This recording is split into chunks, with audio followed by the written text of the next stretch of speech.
Olá galera, tudo bem com vocês? Sejam bem-vindos a mais um vídeo aqui do canal. E bom, hoje iremos conversar sobre O Despertar os Leões, da Ayelet Gundar Goshen.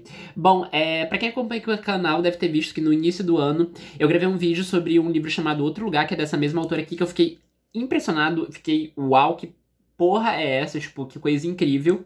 E, enfim, eu fiquei muito, assim, abismado, porque é engraçado, né? A Ayelet, os livros da Ayelet sempre passaram pela minha mão. Noite Markovitch passou quando ele saiu aqui no Brasil. O Despertar os Leões também passou. E o Outro Lugar também passou assim que ele saiu. E nunca tinha me chamado a atenção até o momento em que, sei lá, certo dia eu tava na dúvida do que ler. Acabei pegando Outro Lugar ali a primeira página e não consegui parar ele, tipo assim, de uma talagada só.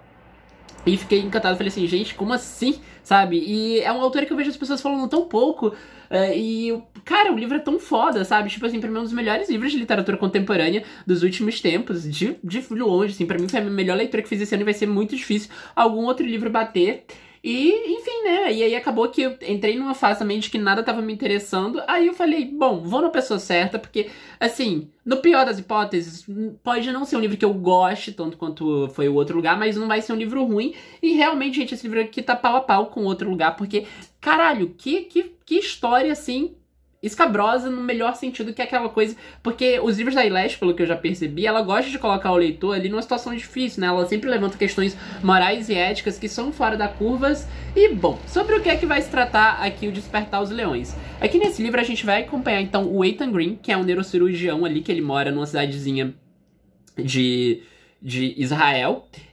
Não é uma cidade grande, mas é uma cidade perto de Tel Aviv, é uma cidade que fica ali no meio de um deserto. E aí o Ethan é um cara, assim, é um médico muito honesto, ele é também um cara super família, etc. Ele é casado com a Liat, que é a chefe de investigação do departamento de polícia ali. E, enfim, o Ethan, ele é um cara muito, muito justo. Ele, por exemplo, aqui no início do livro a gente sabe que ele queria denunciar o hospital, né, o médico-chefe do hospital que ele trabalhava antes por conta de corrupção, etc. E ele ficou muito mal por conta disso. Enfim, mas, então, o Ethan, né, resumindo, o Ethan é um cara muito honesto, é um cara ali, enfim, do bem, etc, etc e tal. Só que o que vai acontecer certo dia, o Ethan, ele está ali voltando de um plantão, super cansado, assim, tá dirigindo rápido numa estrada ali no meio do deserto. E o que vai acontecer o Ethan, ele acaba atropelando uma pessoa. E essa pessoa acaba morrendo na hora em que é atropelada, né? A pessoa tem a cabeça ali esmagada pelo carro e o Ethan, que é médico, fica ali numa situação. Porque o que vai acontecer assim, essa pessoa já morreu. Se ele prestar socorro, ele pode ser preso, né? Porque, enfim, mesmo sendo um homicídio, né? Um homicídio doloso, quando não se há intenção de matar, então ele vai ser preso, etc. Se ele for prestar socorro, etc. Ou ele pode simplesmente abandonar aquele corpo ali no meio do deserto, porque, enfim, ninguém vai saber, não tem câmera, não tem nada, então ninguém vai saber o que foi que aconteceu com aquele corpo. E a gente vai acompanhar, então, o que o Ethan decide fazer em relação a isso, e eu vou falar pra vocês, porque isso não é um spoiler, isso é basicamente o ponto principal, o ponto de partida da trama. O Ethan acaba ali abandonando esse corpo, né, sem prestar socorro. E ele vai ter que lidar ali com essa culpa. Só que essa culpa, ela vai também ali surtir outros efeitos práticos, não só na vida pessoal dele, né, na vida do casamento dele, porque, como eu falei pra vocês, a esposa do Ethan é a chefe de investigação ali de polícia, e ela vai, então, ali ter que investigar esse caso. E também vai acabar que a mulher desse homem que o Ethan atropelou, que é um eritreu ali, que é uma população de imigrantes que se muda de refugiados que se muda para Israel, né? Enfim, eles vivem em situação precária, situação mesmo de refugiados, assim, situação ilegal no país. Só que a mulher desse eritreu, ela vai acabar ali conseguindo o contato do Ethan, porque ele acaba esquecendo a carteira dele cai do bolso dele. Quando ele vai ali averiguar o corpo, essa mulher encontra ele, e essa mulher vai começar a chantagear ele, só que vai ser uma chantagem de uma maneira diferente. Né, uma chantagem, assim, meio que quase... não sei explicar, né? Porque essa mulher, ela vai, então, ali falar assim, olha só, você tá me dando dinheiro, porque o Ethan, obviamente, vai dar dinheiro pra essa mulher. Mas você também aqui vai ter que atender todo mundo, né? Todos esses refugiados que moram aqui nessa aldeia. Porque você é médico, então, assim... E se você não fizer isso, eu vou te denunciar à polícia. E aí a gente vai, então, aí ter uma trama que vai se desdobrar a partir dessa situação, que é impressionante, gente. Como vocês podem imaginar, né, não é um assunto fácil, não é um tema fácil, porque não é uma questão fácil, né, diga-se de passagem. É uma questão muito difícil, porque, gente, eu não sei, assim, eu fico me colocando, sabe, nessa situação. Eu acho que a Eilete é muito boa em fazer esse tipo de coisa, de colocar o leitor naquela situação complicada que o personagem tá passando. O que você poderia fazer? Tipo, você tá errado, ou você tá fudido, na verdade, acho que a palavra certa, mais certa é essa, você tá fudido de qualquer maneira, sabe?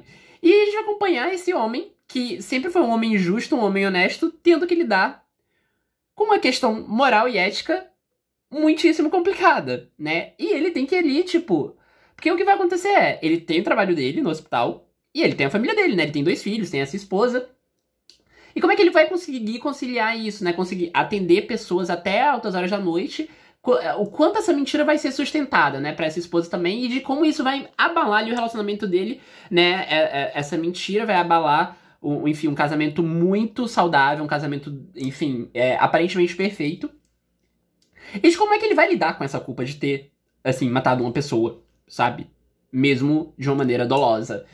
E, gente, como vocês podem imaginar, é isso que eu tô falando, né? É uma situação muito delicada. E a forma como a Ailete, ela vai conduzindo ali essa história é muito impressionante, porque a todo momento a coisa, ela vai mudando de rumo. Assim, quando você pensa que você tá ali já sacando qual é a dela, a coisa muda de posição. E eu acho isso muito incrível.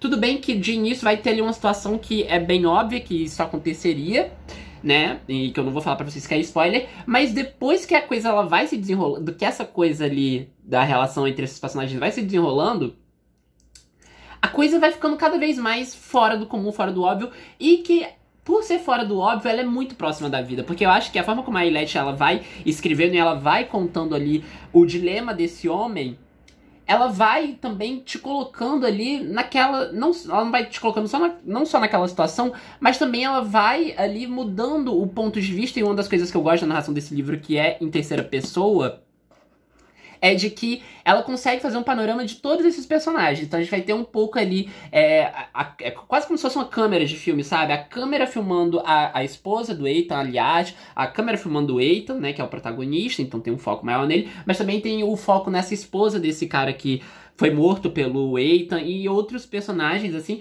Então a gente vai tendo todo um panorama ali e você vai sendo confrontado com diversas outras questões, né? Porque... Enfim, as coisas no mundo, elas não são preto no branco como muitas pessoas gostam de acreditar, sabe? Tipo, de que acha que tudo tem um juízo... Ai, desculpa aqui que a tomada tava caindo. Que tem um valor, que tem um juízo ali que é o certo ou errado de uma determinada situação. As coisas, elas não são assim. E eu acho que hoje, a Ailete é uma autora fora da curva porque ela não tem medo de tratar sobre temas difíceis, sobre temas complicados, com tramas, assim, que elas não são tão fáceis de digerir, porque gera esse desconforto. Mas eu acho que ela é muito boa porque ela sabe conduzir muito bem e ela tira o leitor ali daquela zona de confortinho dele, de que espera assim, talvez isso daqui vai ter um final feliz, ou assim, enfim, porque tem certas situações que na vida não tem nem como existir final feliz, sabe, gente? E as coisas são assim, né? Tipo, é assim que caminha a humanidade, né? E eu gosto muito da forma como a Ailete levanta essas questões éticas e morais e ela coloca, assim, esses personagens no mais extremo delas, porque é tudo tão, assim, tão plausível, tão factível, que chega a ser, assim, impressionante. Parece que isso daqui é quase como se fosse um relato jornalístico, né? Sem a escrita jornalística, enfim, aqui ela tem um grande romance. A Ailete, ela é boa de construir trama, sabe? Assim, é uma das raras...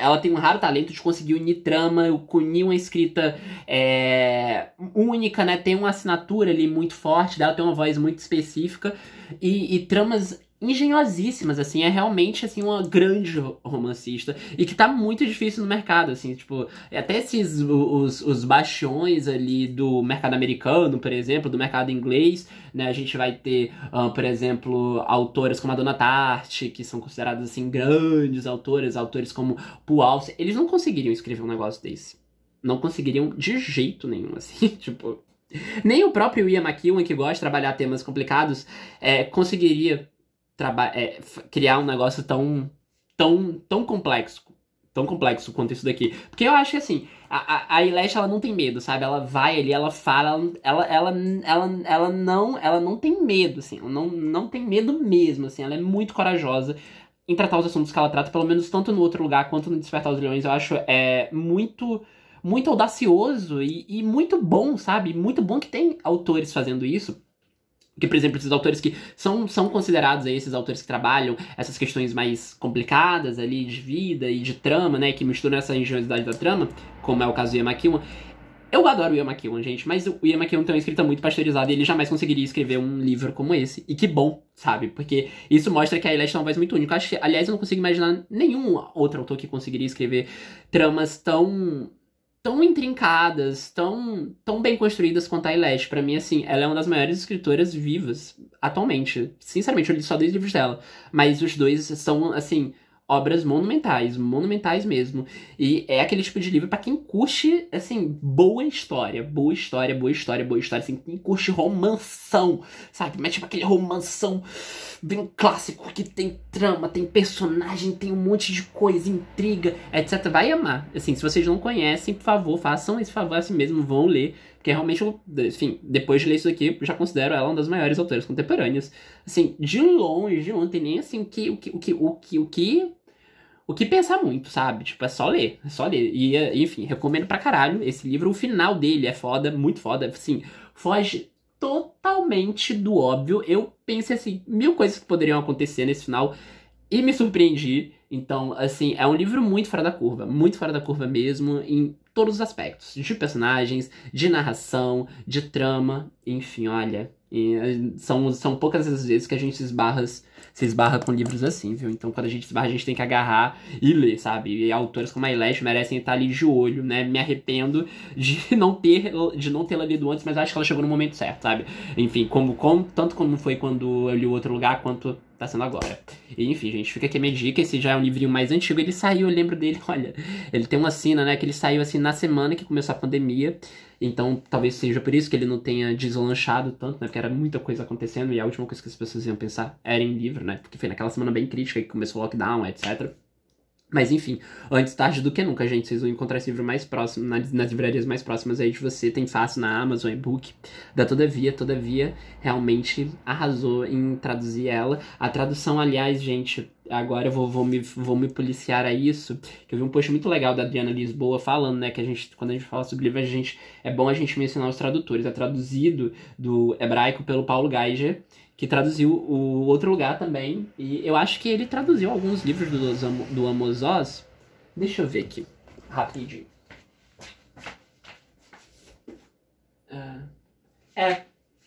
Por exemplo, ai, meu Deus, a coisa de roupa suja aqui. O Paulo Geiger traduziu o Amos Oz, tipo, o último livro do Amos Oz, o Judas. Então, sim, baita tradutor, né? Ele traduziu muito bem, eu acho que ele consegue, enfim, fazer um negócio muito bom. Mas, assim, não sei hebraico, mas eu acho que pelo ritmo da narrativa, ele consegue deixar ali o mais próximo possível.